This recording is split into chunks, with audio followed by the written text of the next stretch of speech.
I'm excited. I'm ready for. Hey guys, this is Jeff with Fluent American, and we are taking a look at Asuka's pronunciation in American English. Let's get started with this. I'm excited. I'm ready for at WrestleMania. Past tenses. Past tenses can be tricky. English is going to have 3 different ways of pronouncing those EDs. You can see more information about those in our past tense video. But just listen to this again. I'm excited. And you want it to have a little bit more of a short I sound, more like id. And also, it's not going to be stressed. The stress, especially for this word, so excited, the stress is going to be on that second syllable. Excited. So that's where the emphasis really should be. So that last syllable is going to be a little bit less stressed, and it's going to have more of a short I sound, more of an I type sound. Excited. This short I sound is just so common in American English. You really want to make sure that you can pronounce it well if the goal is to sound native-like. To give another example of it, how about this? 2003. Thousand.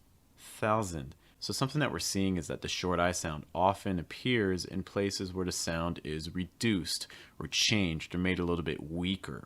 So for instance, in the word thousand, it's more ind, thousand. And again, notice it's not stressed.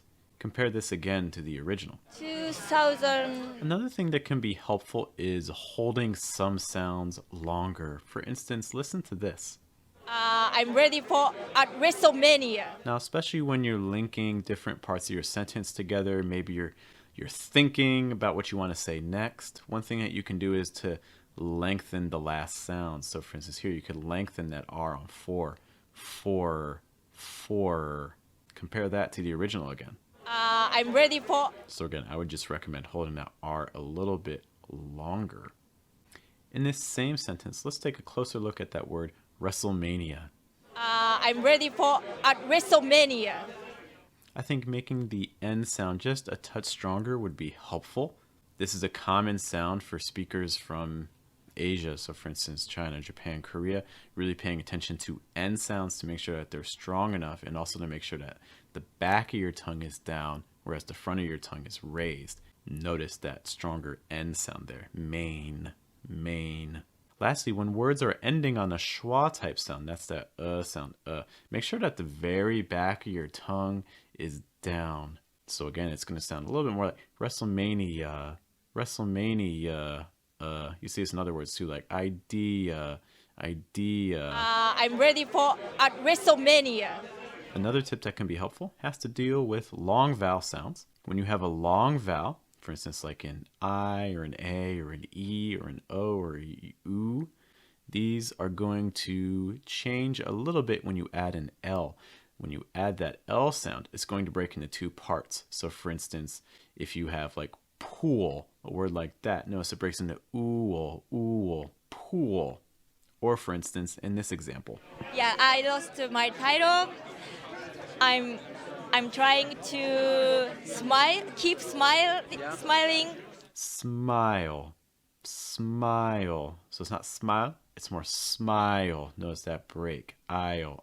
So again, when you have a long vowel plus an L, break it up into 2 different parts. Have another person that you would like to see analyzed in the future? Be sure to let us know in the comments. One last sound that's always crucial for Japanese speakers especially is the R sound. For instance here. I'm trying to keep smiling for WW Universe, but I'm hurting inside.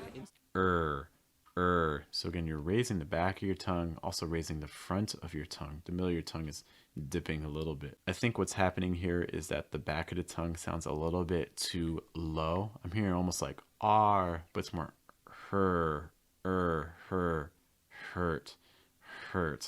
Again, listen to the original.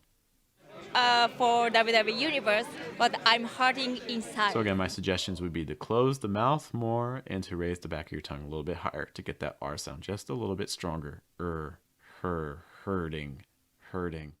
So again, those are just some quick tips for American English pronunciation, especially for Japanese speakers, although I'm sure that for other speakers as well, these notes will be extremely helpful.